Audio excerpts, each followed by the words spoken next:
الحمد لله نحمده ونستعينه ونستغفره ونؤمن به ونتوكل عليه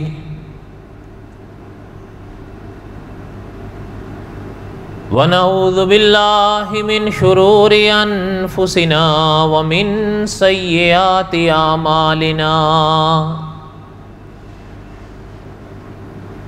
من يهده الله فلا مضل له ومن يضلله فلا هادي له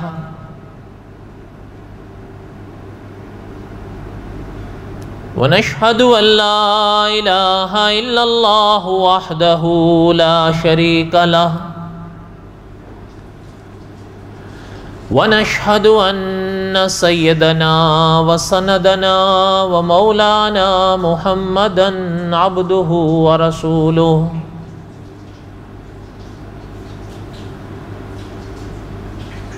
أما بعد أعوذ بالله من الشيطان الرجيم بسم الله الرحمن الرحيم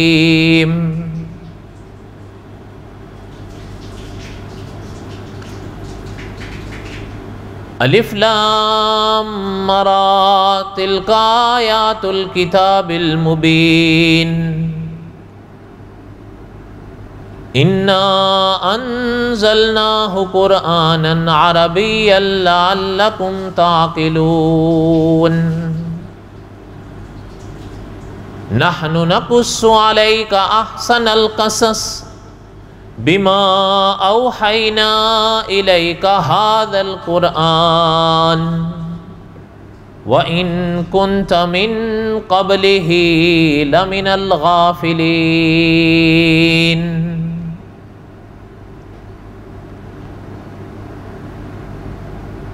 وقال الله تعالى في مقام آخر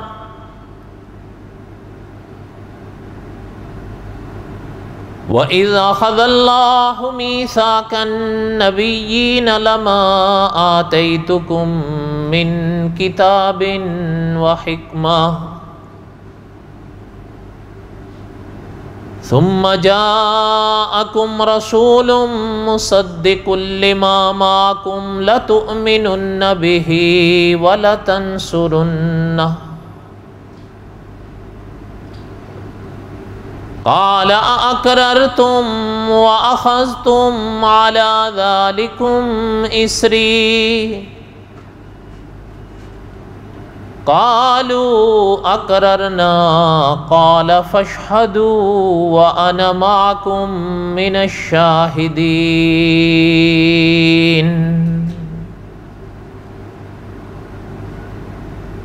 وقال النبي صلى الله عليه وسلم الناس بنو آدم وآدم خلق من تراب وقال النبي صلى الله عليه وسلم أنا آخر الأنبياء وأنتم آخر الأمم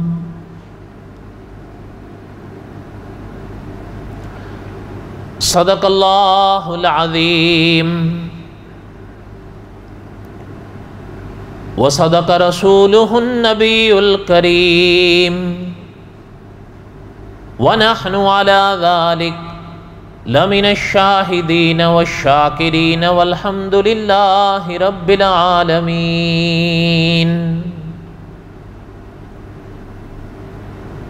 اللہم صلی علی محمد وعلی آل محمد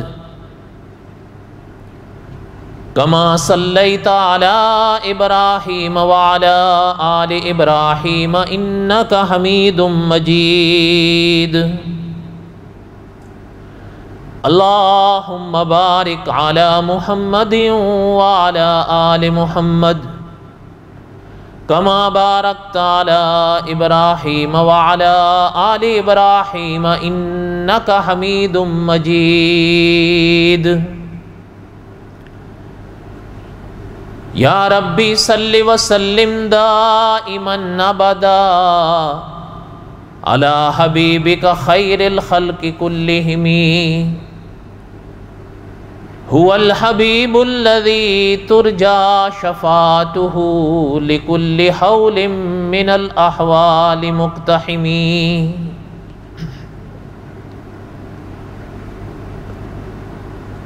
ہمہ قسم کی حمد و ثنا اللہ ذات لم یزل لا یزال کی پاک ذات کے لیے، صدق دل سے لا تعداد مرتبہ درود و سلام امام الانبیاء حضرت محمد رسول اللہ صلی اللہ علیہ وسلم کی پاک ذات کے لیے۔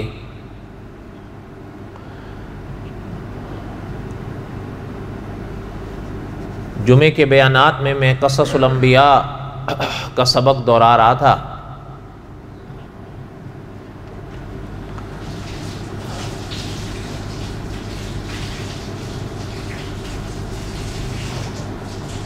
اور قصص الانبیاء میں حضرت موسیٰ علیہ السلام کے واقعات اور حضرت موسیٰ علیہ السلام کے واقعات میں علماء نے جس حصے کو دوسرا حصہ قرار دیا وہ میں پڑھ رہا تھا۔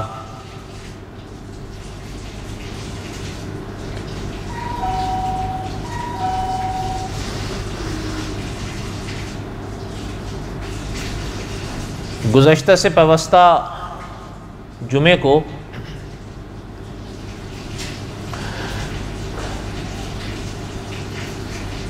قارون کے واقعات کو میں نے پڑھا تھا،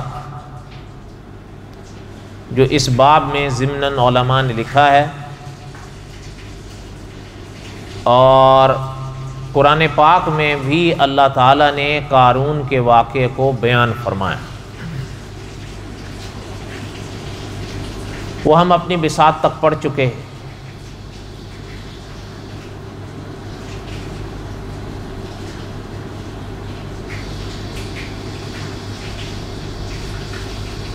اسی سلسلے میں حضرت موسیٰ علیہ السلام کے واقعات کے ضمن میں صاحب قصص الانبیاء نے قارون کے واقعے کے بعد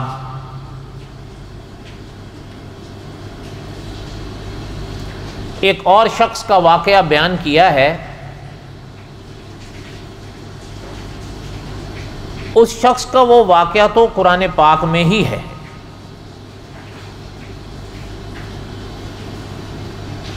ہاں البتہ علماء نے لکھا ہے کہ قرآن پاک میں تو یہ وضاحت نہیں آئی کہ آیا وہ شخص کون تھا، کب تھا۔ واقعہ ہے قرآن پاک میں اس کا،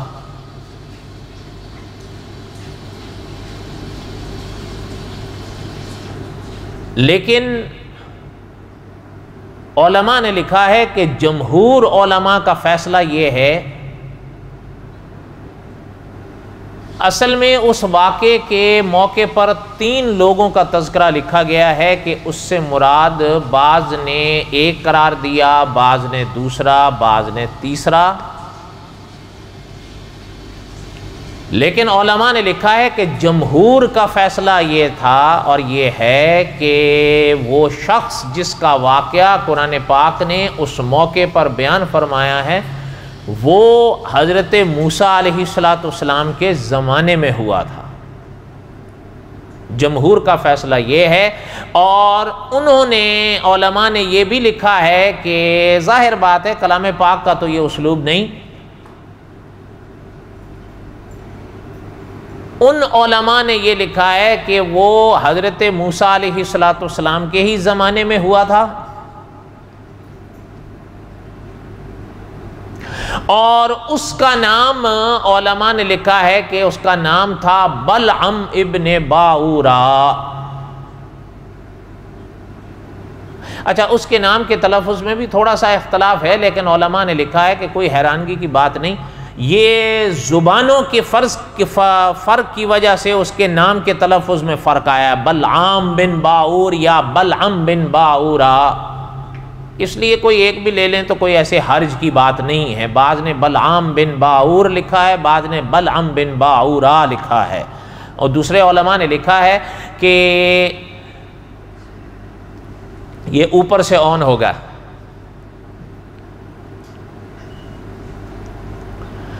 اس لیے علماء نے لکھا ہے کہ زبان کے فرق کی وجہ سے اس کے نام کے تلفظ میں فرق آیا, اور کوئی ایسی بات نہیں ہے. بعض زبانوں کے فرق کی وجہ سے ناموں کے تلفظ میں فرق آ جاتا ہے, اس لیے ہم ایک لے لیں گے بس اس کا تلفظ. کوئی ایسی بات بھی نہیں. میں نے پہلے عرض کیا قرآن پاک میں تو اس کا نام ہے نہیں, پرانی کتابوں میں ہے.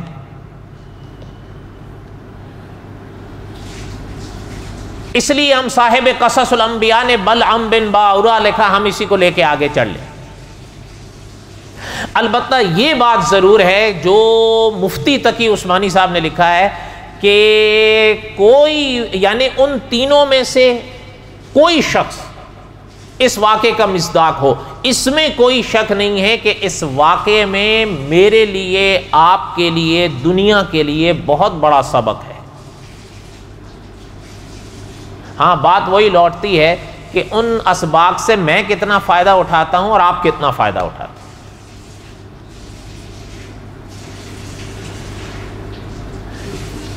واقعے کو پہلے سنیں آپ. علماء نے لکھا ہے کہ حضرت موسیٰ علیہ السلام کا یہ دور چل رہا تھا.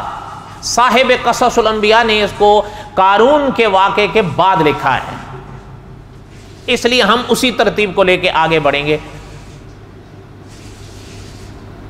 انہوں نے لکھا ہے کہ حضرت موسیٰ علیہ السلام بنی اسرائیل کو لے کر ایک قوم کی طرف بڑھے.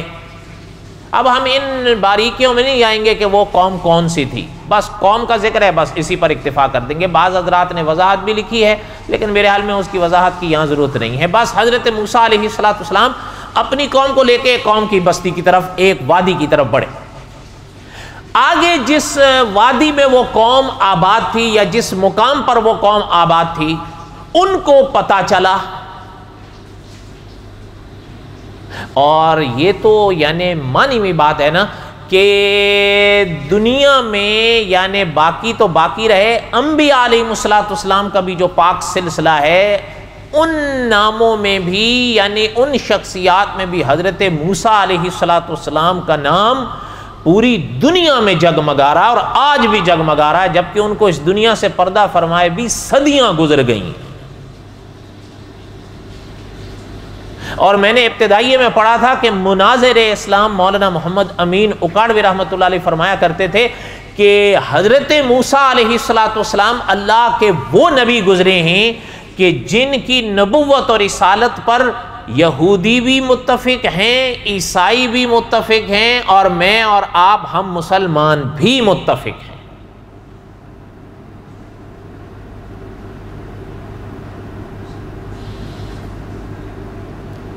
اس لیے کوئی حیرانگی کی بات نہیں. علماء نے لکھا ہے کہ وہ جو لوگ تھے جن کی طرف یہ حضرات بڑھے, ان کو پتا چلا کہ حضرت موسیٰ آ رہے ہیں علیہ السلام, اور ساتھ میں بنی اسرائیل آ رہے ہیں. اور علماء نے بھی یہ بھی لکھا ہے کہ ان لوگوں کو فرعون کے غرق ہونے کا واقعہ بھی پتا چل چکا تھا کہ فرعون کے ساتھ کیا گزری ہے. اب وہ پریشان ہو گئے کہ جب ہماری طرف آ رہے ہیں تو مطلب پھر ہماری تو خیر نہیں ہے. اب حضرت موسیٰ علیہ السلام بنی اسرائیل کو لے کے آگے بڑھ رہے تھے کہ ان لوگوں کے بیچ میں یہ شخص رہتا تھا جس کو بلعم بن باعورا کہتے تھے.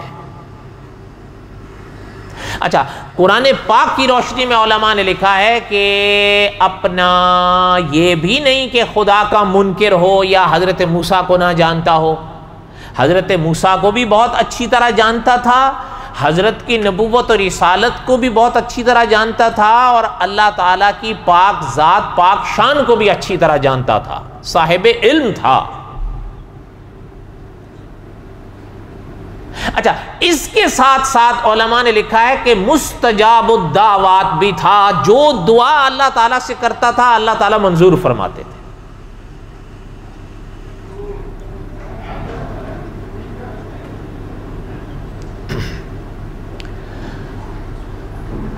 یہ بڑی بات ہوتی ہے.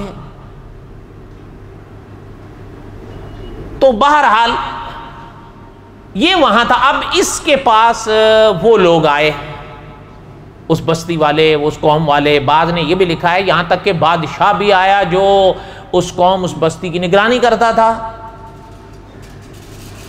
اور دوسرے علماء نے لکھا ہے کہ دوسرے لوگ بھی آئے. یہ انہوں نے آ کر بلعم بن باورا سے ملاقات کی اور اس سے کہا کہ دیکھو ہم نے ایک خبر سنی ہے کہ حضرت موسیٰ علیہ السلام بنی اسرائیل کو لے کر ہماری طرف بڑھ رہے ہیں، اور یقیناً آپ نے بھی سنا ہوگا. انہوں نے کہا پھر آپ لوگ کیا چاہتے ہو؟ انہوں نے کہا ہم یہ دیکھو، یہ فرعون کے ساتھ جو کچھ ہوا وہ آپ ہم سب جانتے ہیں. اب جب ہماری طرف آ رہے ہیں تو پھر مطلب تو یہ ہے کہ ہماری خیر نہیں، اور ہم پھر جب فرعون جیسا شخص یا فرعون جیسی سلطنت ان کا مقابلہ نہیں کر سکے تو میں اور آپ کیا ہیں؟ اس نے کہا مدعے کی بات کرو، چاہتے کیا ہو؟ ان کا دیکھو ہم یہ چاہتے ہیں کہ وہ رک جائیں. اچھا بھائی کیسے روکیں؟ بھائی طاقت تو تمہارے پاس ہے نہیں، وہ تو تم کہہ رہے ہو اور مان رہے ہو کہ طاقت ہمارے، جب فرعون جیسی سلطنت برباد ہو گئی تو ہم کیا ہیں جو ان سے لڑیں گے؟ تو بھائی چاہتے کہ ان کا ہم یہ چاہتے ہیں کہ آپ مستجاب الدعوات ہیں، جو دعا بھی آپ کرتے ہیں اللہ وہ منظور کرتے ہیں، وہ قبول کرتے ہیں. اس نے کہا ٹھیک ہے. تو پھر اب بادشاہ پاس ہوا. سننا بات، بادشاہ اس کو کہنے لگا کہ ہم یہ چاہتے ہیں کہ تم ان پر بد دعا کرو. بد دعا کرو گے تو تمہاری دعا تو ویسے بھی اللہ تعالیٰ قبول فرماتے ہیں، تو وہ ہمارا مقصد تو پورا ہو جائے گا. ہم، ہماری بادشاہت، ہماری یہ قوم، ہماری بستیاں ان سے بچ جائیں گی. صاحب قصص الانبیاء نے لکھا ہے کہ بلعم بن باورا کہنے لگا کہ خدا کا نام مانو، کیا کہہ رہے ہو تم لوگ مجھ سے؟ وہ اللہ کے نبی ہیں. یہاں تک کہ امام ابن کثیر رحمۃ اللہ علیہ نے لکھا ہے کہ وہ بلعم بن باورا کہنے لگا کہ ان کے ساتھ اللہ کے فرشتے ہوتے ہیں، میں ان کے خلاف بد دعا کروں گا.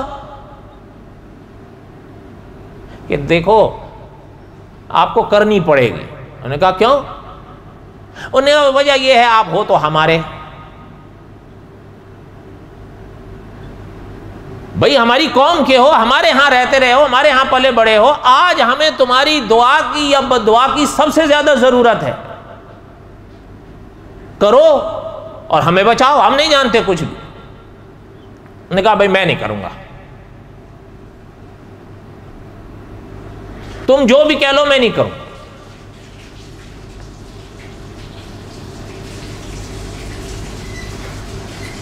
اب بادشاہ اٹھ کے چلا گیا، لوگ بھی اٹھ کے چلے گئے. صاحب قصص الانبیاء نے لکھا ہے کہ اس مرحلے تک تو نہیں مانا. البتہ جب وہ گئے اب انہوں نے سوچا یا ان کو سوجی کہ اس کو مال کے ذریعے رام کیا جائے، کیونکہ صاحب قصص الانبیاء نے لکھا ہے اللہ تعالیٰ اپنی پناہ نصیب فرمائے، جب مال آتا ہے نا تو پھر بڑوں بڑوں کے قدم اکھڑتے ہیں. یہ ایک عجیب امتحان ہے.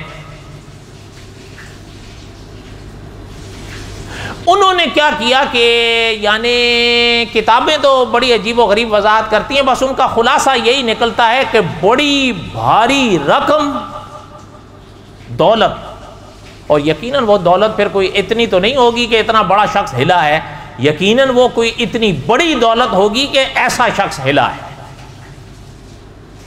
اور علماء تاریخ نے یہ بھی لکھا ہے کہ صرف دولت نہیں، دولت کے ساتھ ساتھ مخالف جنس بھی دی گئی،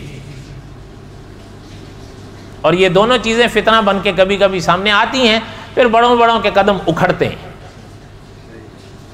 اس لیے کہ یہ دنیا ہے، یہ زندگی ہے، اور یہ دارالامتحان تو ہے.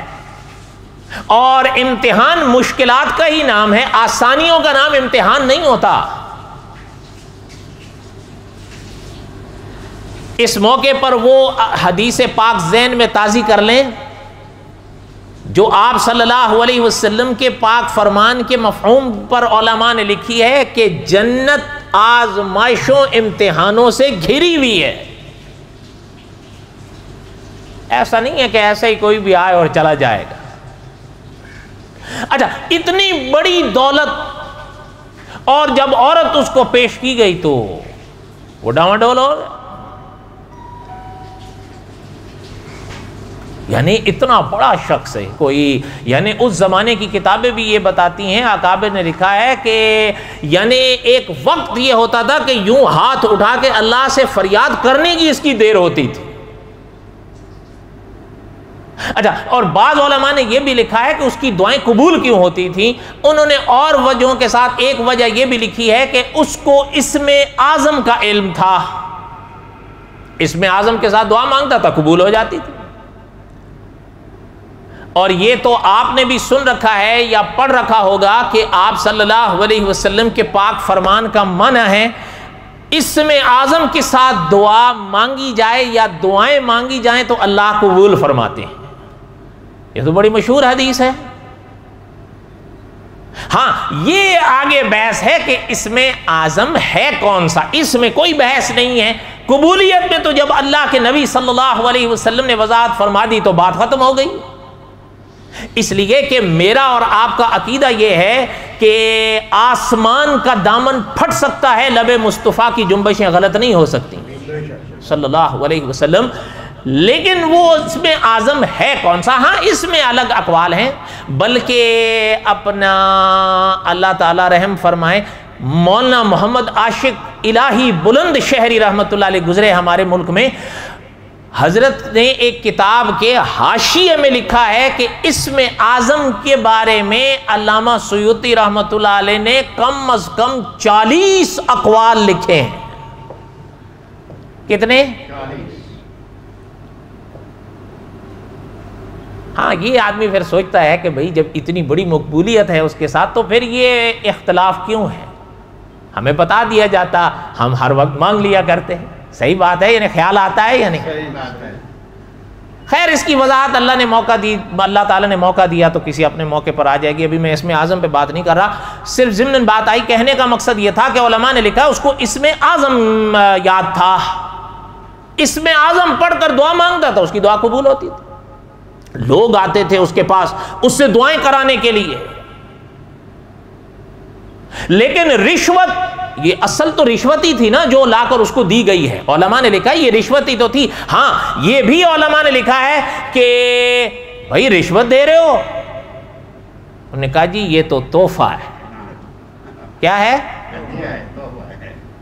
انہوں نے تحفہ کہہ دیا تھا، میرے اور آپ کے دیار میں مٹھائی کہہ دیتے ہیں، یہ بچوں کے لیے مٹھائی ہے، لیکن دراصل وہ کیا تھی؟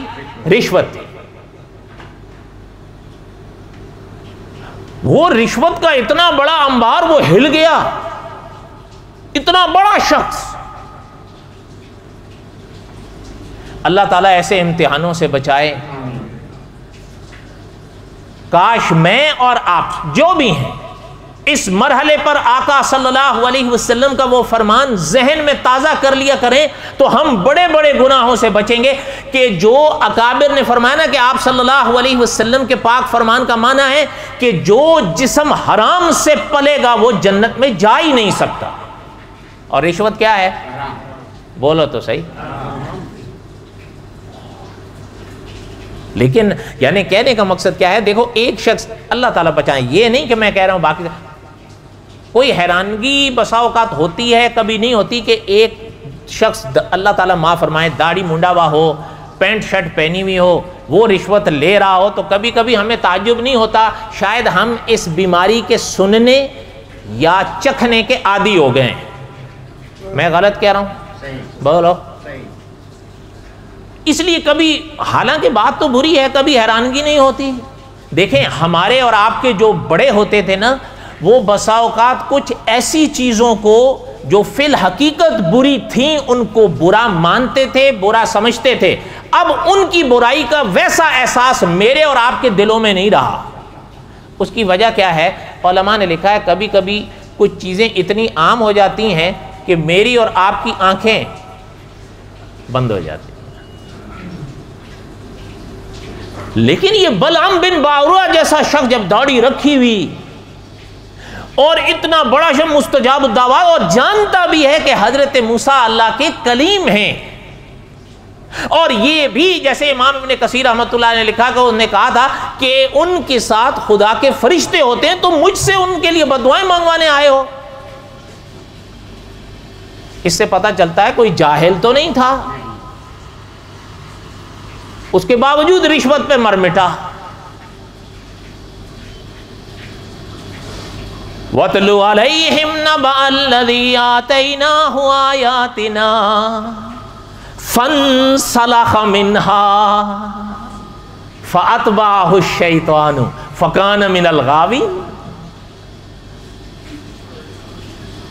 توجہ ہے؟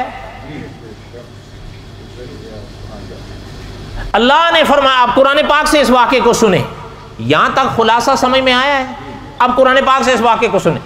وَاتْلُ عَلَيْهِمْ نَبَأَ الَّذِي آتَيْنَاهُ آيَاتِنَا، اللہ نے فرمایا میرے نبی ان کو اس شخص کا واقعہ سنائیے جسے ہم نے اپنی آیتوں سے نوازا تھا۔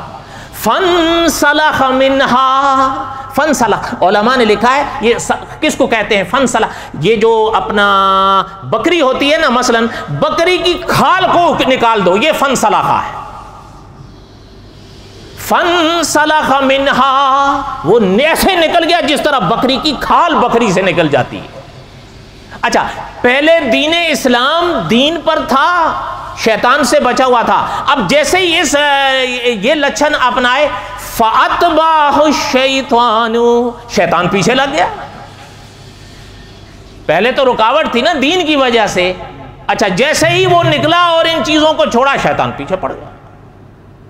فَكَانَ مِنَ الْغَاوِينَ، گمراہ کر کے چھوڑا اس کو۔ اچھا ہوا کیا کہ تیار ہو گیا، حضرت موسیٰ علیہ السلام کے خلاف بد دعا کرنے کے لیے نکلا۔ علماء نے لکھا ہے کہ ایک پہاڑی کی چوٹی پہ جا نکلا، کوئی طریقہ ہوگا اس کا واللہ عالم، تاریخ کی کتابیں تو یہی بتاتی ہیں، قرآن پاک تو یہ بیانات نہیں کرتا، قرآن کا تو یہ اسلوب ہی نہیں ہے۔ اچھا وہاں گیا اور بد دعا کرنے لگ پڑا، یعنی سونے اور چاندی کے سکوں نے اس کی آنکھوں کو ایسا یعنی بھر دیا کہ وہ حضرت موسیٰ کے خلاف بد دعا کر رہا ہے، اور وہ بھی اللہ کی پاک بارگاہ میں، جبکہ خود مانتا اور جانتا ہے کہ حضرت موسیٰ علیہ السلام کلیم اور رسول اللہ کے ہیں۔ یہ بدبختی کی انتہا ہے، اور اس سے بڑی کیا بدبختی ہوگی۔ فَأَتْبَعَهُ الشَّيْطَانُ، شیطان اس طرح پیچھے لگا اس کے، فَكَانَ مِنَ الْغَاوِينَ، اس کو گمراہ کر کے چھوڑا۔ اس سے بڑی کیا گمراہی ہوگی کہ ماننے جاننے کے باوجود حضرت موسیٰ جیسی شخصیت کے خلاف بد دعائیں کر رہا ہے۔ ہاں لیکن علماء نے لکھا ہے آگے بھی تو اللہ کی پاک بارگاہ ہے نا، اللہ کے ہاں بد دعائیں کر رہا تھا نا۔ علماء نے لکھا ہے کہ اللہ کو اس کی حرکت اتنی ناپسند آئی، لیکن اللہ کی شان دیکھیں، علماء تفسیر لکھتے ہیں کہ وہ بد دعا کر رہا ہو حضرت موسیٰ کے لیے، اور حضرت موسیٰ کے حق میں دعائیں نکل رہی ہیں اس کی زبان سے، اور اپنی قوم کے لیے دعا کرنے کا ارادہ کیا کہ ذرا یاد، اچھا اپنی قوم کے لیے بد دعائیں نکلنی شروع ہو گئیں، ان کو غصہ چڑھ گیا کہ ہم تجھے رشوت دے کے اس لیے لائے تو ہمیں بد دعائیں دے رہا ہے۔ علماء نے لکھا ہے کہنے لگا میں کیا کروں، میں ان کو بد دعائیں دے رہا ہوں، تمہیں دعائیں دے رہا ہوں، ان کو دعائیں نکل رہی ہیں، تمہیں بد دعائیں نکل رہی ہیں، میری زبان ہی میرے قابو میں نہیں ہے۔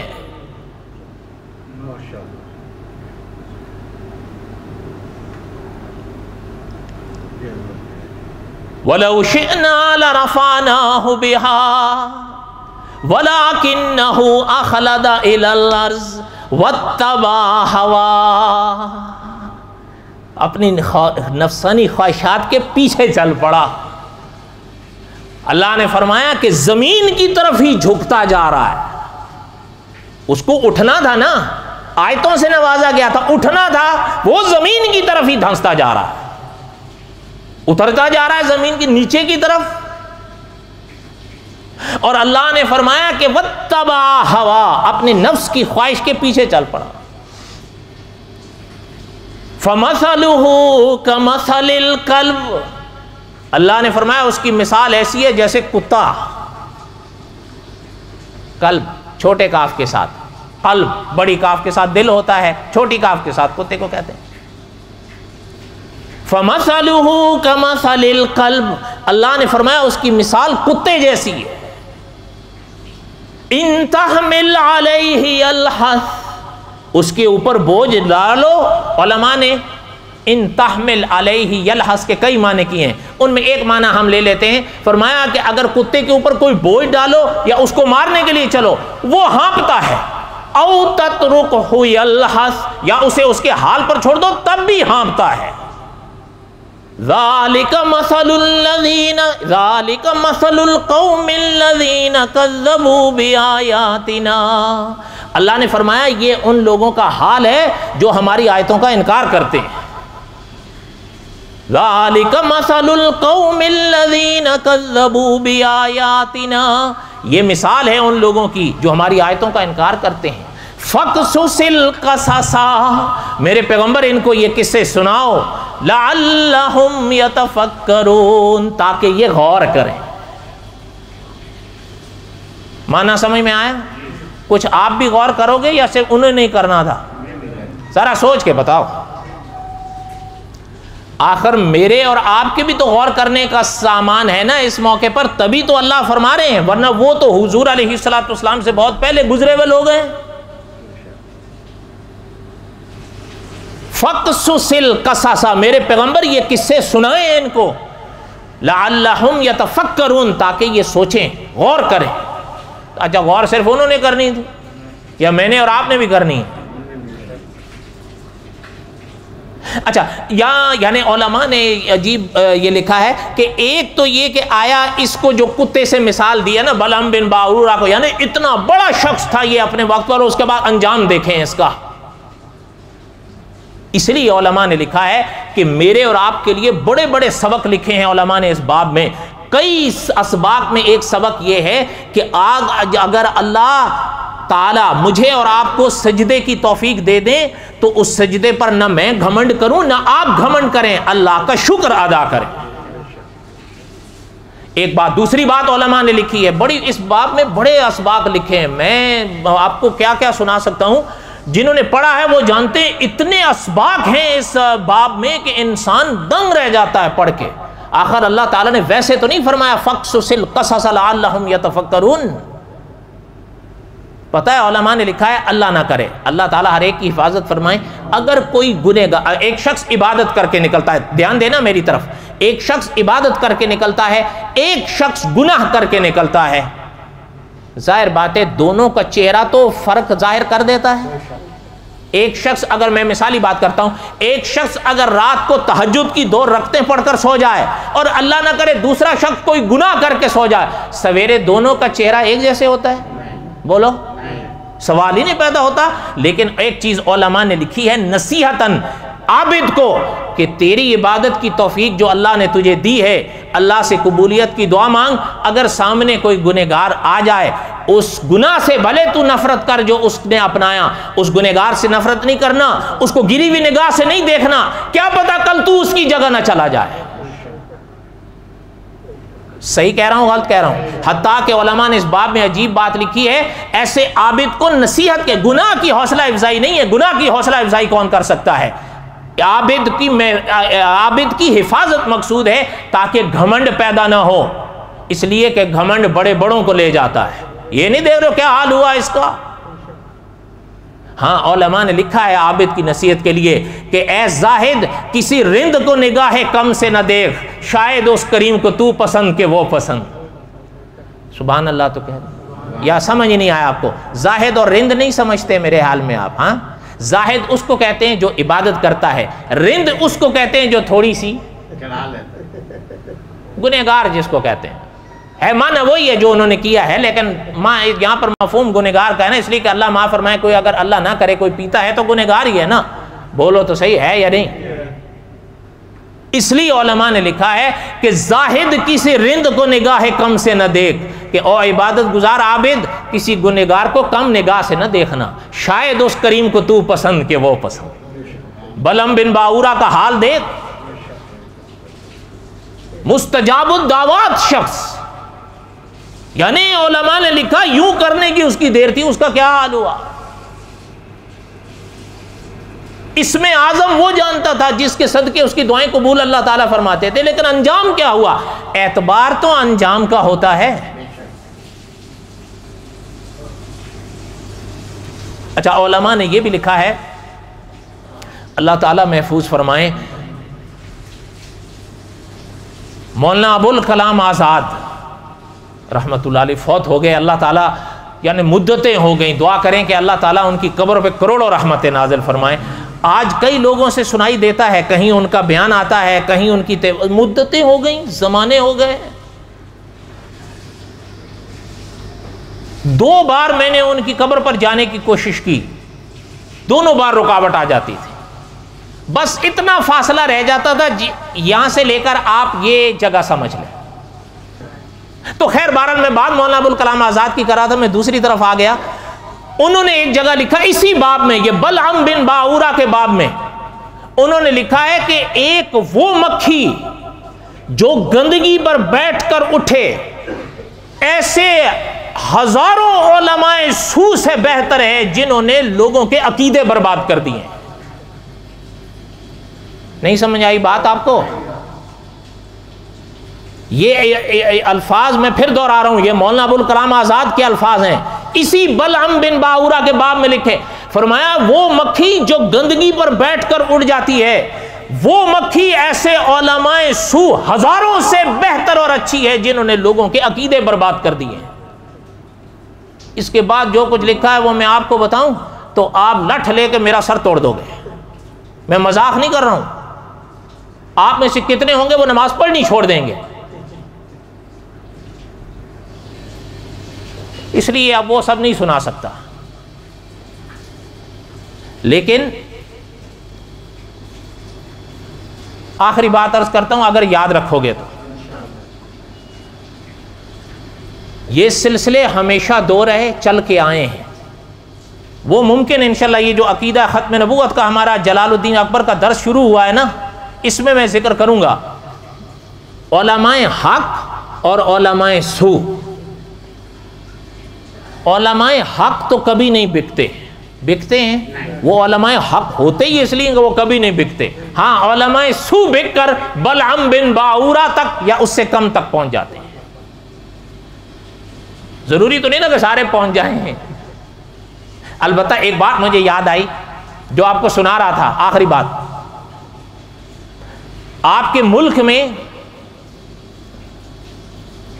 ایک بڑے مایہ ناز خطیب گزرے ہیں، میں نے تو نہیں دیکھا، اب ممکن ہے آپ نے بھی نہ دیکھا، ان سے پہلے کی میں بات نہیں کر رہا ہوں، وہ ہم نے سنے نہیں، پڑھے ضرور ہیں، لیکن جن کو میں نے یا آپ نے سنا ہے آج تک تو ان جیسا کوئی آیا نہیں۔ نقلیں کرنے والے بڑے آ رہے ہیں، ان کی نقلیں کر رہے ہیں، لیکن نقل اور اصل میں بڑا فرق ہوتا ہے۔ مولانا عبد المجید ندیم رحمت اللہ علیہ آپ کو پتہ ہے فوت ہو گئے، اللہ تعالیٰ ان کی مغفرت فرمائے۔ ایسا خطیب آپ نے دیکھا ہے؟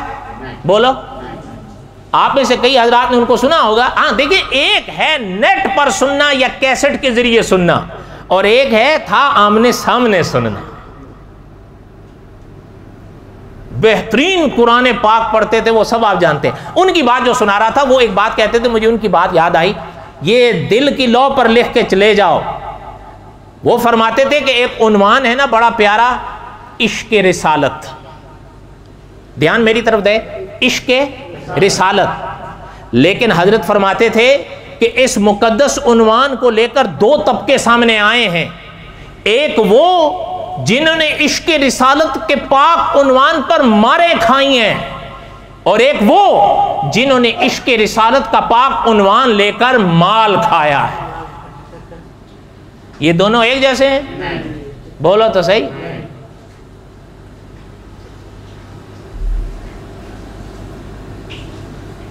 مجھے اس میں ایک واقعہ یاد آیا مولانا حق نواز جھنگوی رحمۃ اللہ علیہ کا۔ وہ ایک ایسا واقعہ تھا کہ اس میں مناظر اسلام مولانا محمد امین اکاڑوی رحمۃ اللہ علیہ اور مولانا حق نواز جھنگوی اکٹھے ہوئے تھے۔ اب نہیں، اب وقت نہیں ہے، پھر کبھی اللہ نے موقع دیا تو نہیں انشاءاللہ اب نہیں، اللہ تعالیٰ نے موقع دیا تو پھر صحیح۔ میری باتیں تو ختم ہوتی نہیں، پھر آپ دیر ہو جائے گی۔ وما علینا الا البلاغ المبین، سنتیں پڑھ